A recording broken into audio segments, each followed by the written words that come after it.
Good afternoon. It's Tuesday. This is JC, St. Louis's oldest living hippie. And I just want you to hear a few seconds of this podcast about Venezuela. And it's by a member of the Lincoln Project who are Republicans against Trump. And most of them have probably left the Republican Party by now. But I want you to just hear this little bit and then I'll stop it. The easy part is over. I wrote a piece this weekend called Venezuela is the Iraq of Vietnam's. Absolutely. And yes, that's a fairly bold statement. It's a fairly big statement. It's a fairly aggressive statement, but I have been around the block now a few times. And I will say that in the last 20 years or so, this country has not covered itself in glory in the business of nation building. We have tried. Doesn't always work out. Now, sometimes that's because the culture clash is too great. Sometimes it's because the plan is too weak. Sometimes it's because the competing objectives are too complex. I want to say this about the critique that Donald Trump is trying to do nation building and regime change in Venezuela. It is nothing of the sort. This is no plan. There is no strategy. There is no underpinning set of values or motivations beyond cash, beyond the oil. And he said so. We're going to have our very large United States oil companies, the biggest anywhere in the world, go in, spend billions of dollars, fix the badly broken infrastructure, the oil infrastructure, and start making money for the country.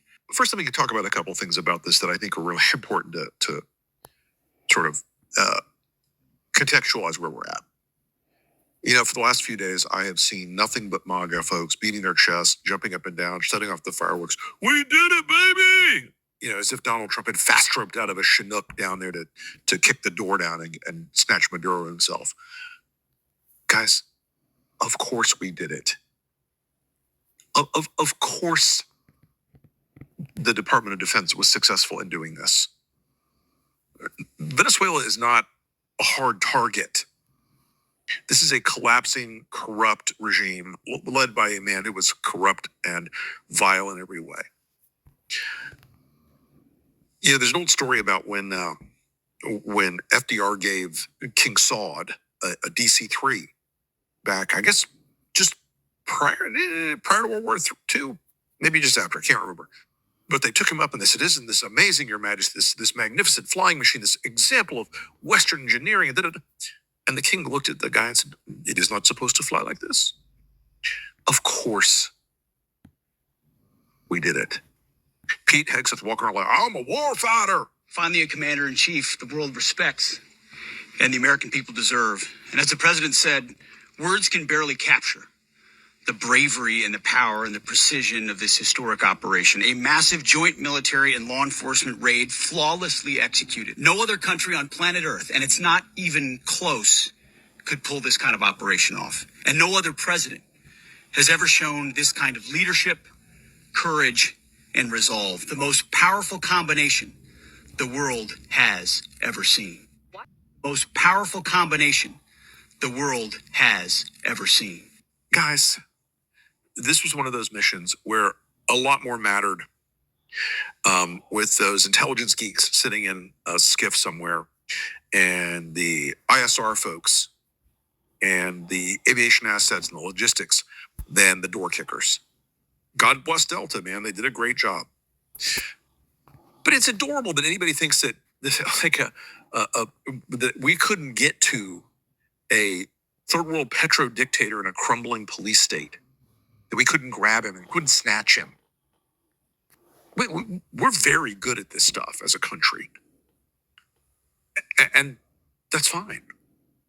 But you know what? Getting the bad guys is the easy part. It is the simplest part of this. It is the lowest tier on the ladder. Because you know what? In a few days, the cameras will move on.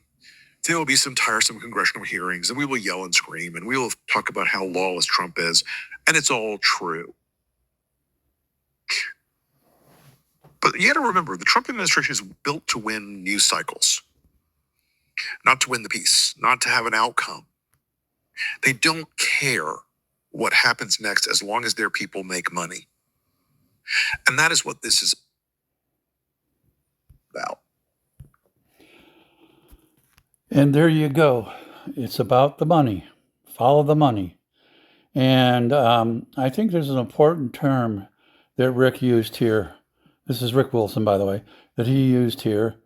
He called out the phrase hard target and said Venezuela is not a hard target.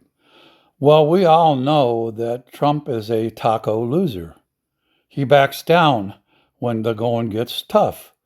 Why? If this were a hard target, he never even would have tried to do it. And if he would have tried to do it, and it was a hard target, the minute they pushed back, he would have pulled his usual taco behavior and backed down. Because Trump is nothing but a taco loser coward. If you were able to put on the boxing gloves and get in the boxing ring with Trump, he'd probably go to one corner, squat down and cover his head and cry. He's such a fucking coward. You know what? I mean, the guy talks, I'm a tough guy. But if he ever came to where physically he needed to show strength or he needed to be a real loser, he is a real loser, real leader, he can't do it. He backs down. So this video I give you in tribute to Taco Trump, the loser number one in the world.